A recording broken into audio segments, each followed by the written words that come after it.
So we're going to talk a little bit today about the Western lowland gorilla.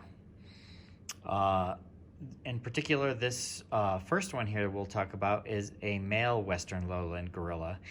And you can see in comparison to the size of the human skull, it is very large. Uh, Male gorillas are the largest of the world primates. They can reach heights, standing up erect, they can reach heights up to 6 feet.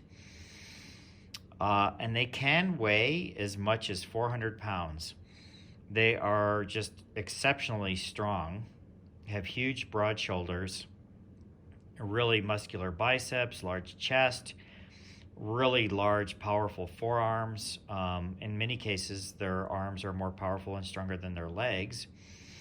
The arm span of can reach up to, if, say, example, a 6-foot Western lowland gorilla can have an arm span of almost 9 feet, to give you an indication of how large their arms are in comparison to the rest of their body. So just exceptionally powerful animals. They are primarily terrestrial, but they are excellent climbers. They can swing for the trees very well if need be, although they do, unlike the orangutans, they do like to spend a good time, most of their time on the ground. They have really powerful, prominent brow ridges. Definitely a forward-facing slope. We'll go over the anatomy here a little bit. But just like humans, their fingerprints are definitely unique. They have the same number of teeth as humans do. Gorillas, though, are strictly vegetarian. With the exception of eating ants and termites, they mostly only eat vegetables and fruits. So now let's talk a little bit about the osteology of the male Western lowland gorilla skull. And you can see that you'll be able to see that a lot of the structure is relatively similar, but there's some very unique and very dramatic differences. The first off is the brow ridge. I can actually set my point brush here completely directly on the brow ridge. So there's the frontal bone. The forehead is severely sloping back. Very strong, very powerful brow ridge. See, we have the brow ridge would be through here on the human, and then we have our frontal bone. Their frontal bone is way back in here. The sagittal crest is huge. Really exceptionally powerful muscles for all the chewing of the vegetation and so forth. So the parietal bone, and their brain case is pretty small in comparison to the size of their body and the size of their head. Whereas humans, the brain case, the neurocranium, is very large in proportion to the size of our body. So right through here, again, this is the brow ridge. This is the frontal bone. This blue area, and this is the frontal bone. It's pretty small through here. There's the suture line that comes through here. This is the parietal bone. This green section is the parietal bone. Right in here, you can see the little bit of the suture line through here as it comes back through. That is the temporal bone, same here.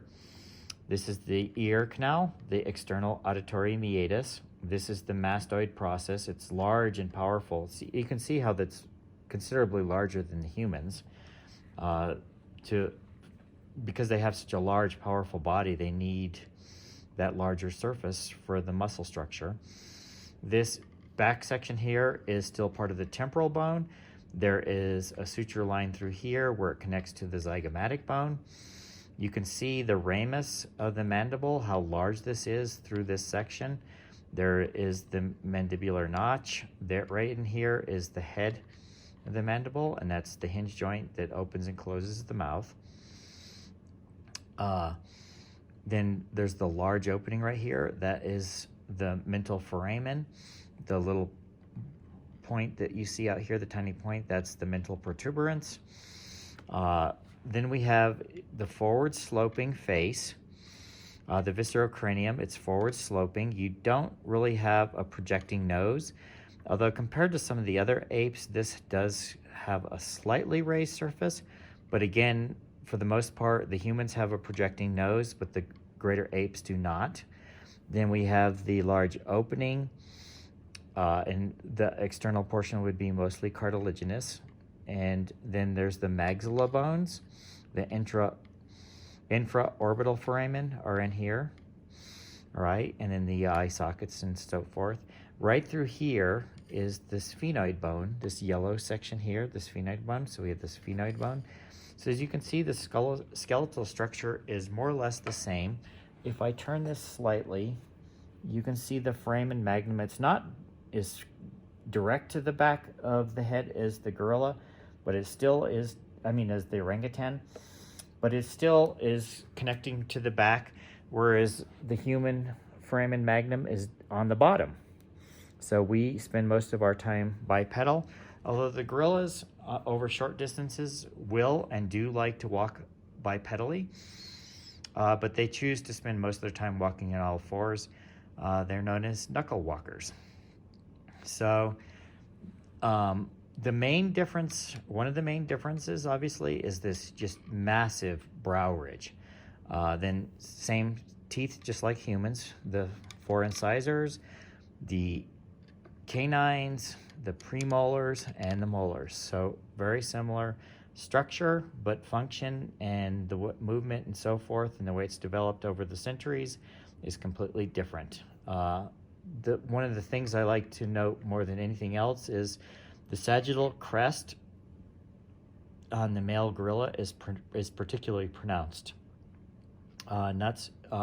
Definitely not. There's no sagittal crest on the humans. In fact, you can see the suture lines for the parietal bones, but in here, this takes the place of that. The orangutan, the Sumatran orangutan, and the one from Borneo had a little bit of a sagittal crest, but nowhere near as pronounced as the gorilla. So let's turn this around and have a look at the anterior view. So the Western lowland gorilla in anterior view. From this anterior view, you can see that it really dwarfs the human skull. The large male gorillas, again, can be 6 feet in height standing up erect, but weigh close to 400 pounds, much larger than the average male. The brow ridge is just huge, and you can see how far it slopes to you get back to where the frontal bone is. So you can go in pretty far and just run this through, and it's going to come straight out. In fact, I can just rest my paintbrush entirely on that, and you would not be able to do that on the human.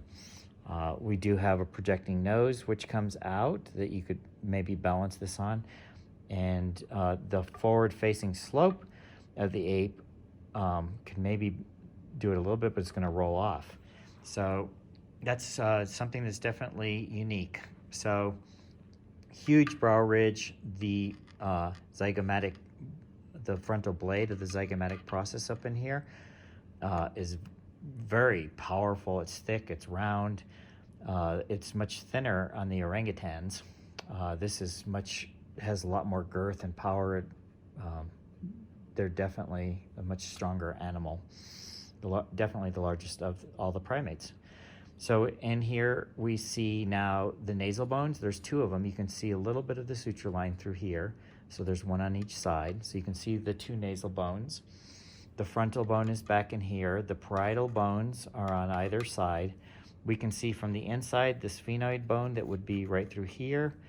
Sphenoid bone in through here. Nasal bones, obviously. The maxilla on either side. So we see here, and you see the little suture line, the split right there. We can see that here as well. There is a little suture line that comes through here where the maxilla then connects to the zygomatic bone. So this is the maxilla suture and this maxilla bone, and this is the zygomatic bone. And it wraps around here, connects to the temporal bone, and this forms the zygomatic arch. Okay, here is the huge mandible. If I turn it just a little bit to the side, we can see the large mental foramen. This is the mental protuberance down here of the mandible. Now we can see again, if we look at the front, we can see those large incisors, the huge canines. Then they have the premolars and molars that you may not be able to see from this angle. If I turn it slightly, we can again. So it's back in here. And then there's the lacrimal bone in here. And deep inside is the ethmoid, which we can see here. There's the lacrimal and the ethmoid. So lacrimal, and then here's the ethmoid. So they have that same structure. This bottom surface in here is the bottom part of the maxilla. So very much like the human. And then let's see, the infraorbital foramen. There are some foramen up in here. There's a few foramen. Remember in the orangutan, you could see a lot more foramen in here and through here, but remember the foramen, it's not uncommon for them to have the phalanges and the throat sac, so they need additional areas where the veins and so forth come through the surface, capillaries and nerve endings and so forth, because their function is somewhat different. Now, in the lineage of the greater apes and how they broke off, remember the orangutan is the oldest. They broke off first from a common ancestor, and then the gorilla broke off next. And then after that, it was the chimpanzee that broke off, and then they split themselves to form the chimpanzee and the bonobo. And then way on down the line, we have the early bipedal humans that all emerged at some point from a common ancestor. So the gorilla species is relatively old in that regard in terms of the evolutionary development.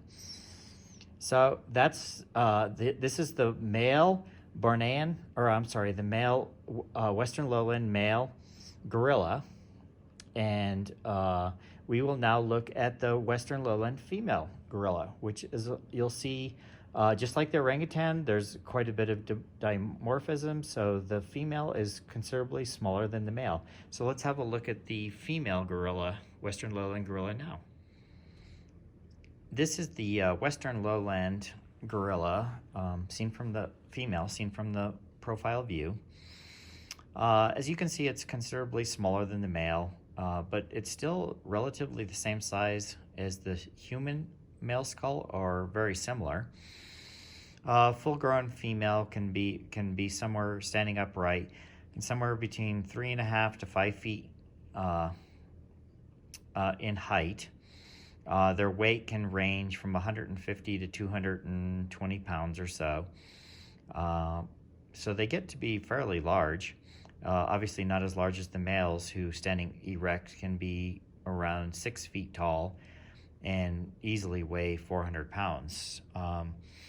But in the wild, the Western lowland gorillas can typically live somewhere in the neighborhood of about 35 years of age. They spend most of the time on the ground. They are considered to be terrestrial, although they are exceptional climbers and will go up and spend some time in the trees. They do, however, spend most of their time on the ground. It was long thought that gorillas were one of the only apes that did not have tool usage, until at one point they saw the gorillas were seen to use rocks to crack open nuts. So they definitely, along with all the other greater apes, have tool usage. They typically run in groups of about 30, 35 individuals on the large end of the spectrum. Most are somewhere between maybe 8 to 10 to 20. They typically are in smaller groups, and they have a large male silverback that usually runs the group. So I would say most groups are between 8 and 20 individuals, usually with a few young ones thrown in there. But we can see that the female is definitely varies quite a bit from the male. One of the main differences, if you'll notice, the sagittal crest that runs across the top here, it was very distinct and powerful on the male, and it's much softer and less pronounced on the female. They do, however, still have a thick brow ridge. I can still rest this across the top of the brow, so you can get a sense that if you were to run this straight through down, it would go into the eye socket, or straight up through, but it would not go into the frontal lobe, whereas the human, if you ran that through, this would come up into the frontal lobe. So again, they do have a large, even the female has a large brow ridge, but not so much the sagittal crest. The anatomical structure, very similar to the human, and distinctly different from the male in a few aspects. One is obviously the sagittal crest. The brow ridge is, while still large, is not as large as the male. There's a tiny hint of the protruding nasal bones, like in the male, but obviously not like in the human. There's the opening here for the nasal cavity. We have the maxilla bones. The other big difference that you'll see is in the teeth. So they have the 4 incisors, just like the humans.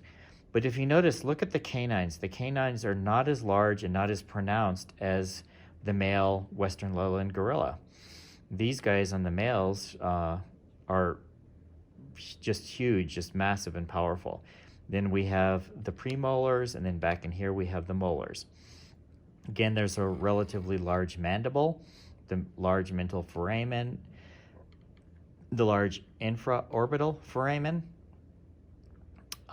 then the large, if you notice, the gorillas, more so than the other greater apes, just have a really large zygomatic arch, the large, rounded, powerful frontal blade. And then for the neck muscle right in here, the mastoid process, where the sternocleidomastoid originates, is large on the gorillas and on the orangutans as well. So the frontal bone, which is this blue section here on the human, is definitely recedes. So it comes over the brow ridge, recedes, and then the frontal bone is back in here. There's the temporal, or the parietal bone here at the top section. There's one on each side. And then right through here is a suture line that comes around through the back, and that is the temporal bone. The sphenoid bone runs down through here.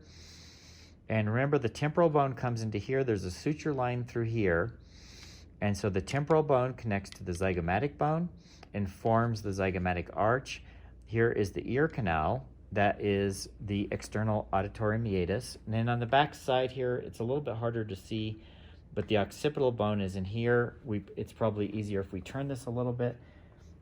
So now you can see the occipital bone back here, and we can also see the foramen magnum in the back, and that's where the cervical vertebrae connect to the skull. So as you can see, it comes into the back, whereas the human comes in through the bottom. Then this large portion of the mandible, that's the ramus. There's the mandibular notch. Right in here is the head of the mandible. And then we have that all running through here. Remember, the maxilla comes through here.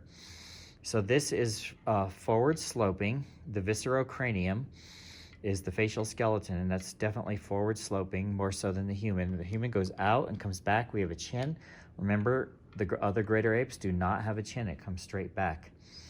So now you can see a lot of the similarities with the human skull and some of the differences. The main difference, I think, obviously, is the large brow ridge, and then how far it extends here, and the non-projecting nasal bones. So now let's turn this slightly to the forward angle, so we can have a look at the female Western lowland gorilla in the anterior view. This is the anterior view of the Western lowland gorilla. First off, right off, for me, one of the most noticeable things is the large brow ridge. Very large, very powerful brow ridge. You can see the 2 nasal bones coming through here, just like the humans. The humans are definitely more projecting.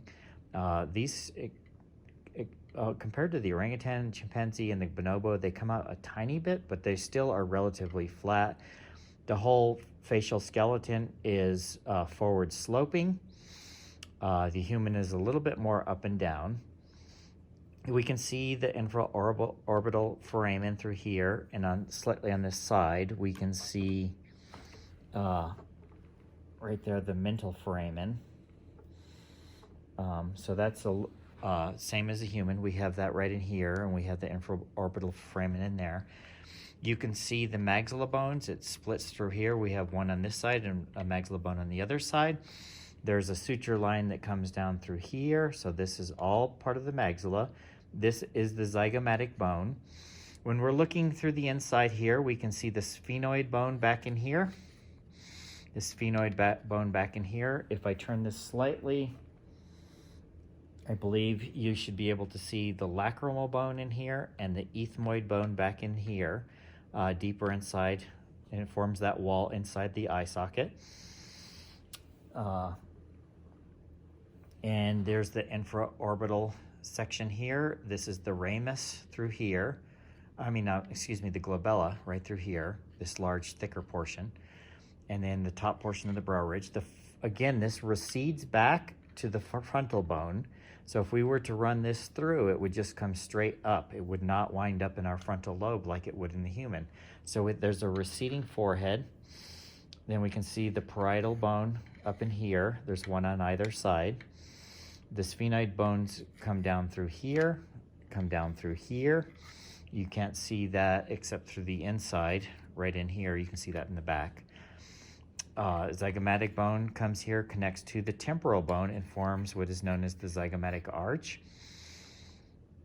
You might be able to see a little bit of the temporal bone right through here. This is the temporal bone. The mastoid process is here on the outside. And again, the mandible comes down through here. And if you notice from the front view, you can clearly see that the greater ape does not have a chin. We see that chin area right here where that indentation is. Humans are, of the primates, we have chins. The greater apes do not have chins. Humans have the projecting nasal bones. The greater apes do not have that. We have a nasal spine right in here. You do not see the nasal spine on the other greater apes. All the other greater apes have a much thicker brow ridge. The humans have little to no brow ridge. And we do not have a receding forehead. The frontal bone goes directly up and it's relatively large. We have much larger brain cases in proportion to our bodies than the other greater apes.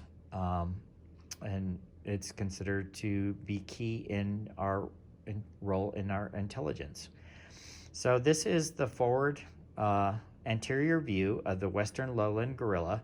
This is the female. If you notice, the female was a lot closer in size to the male, although it is still somewhat larger.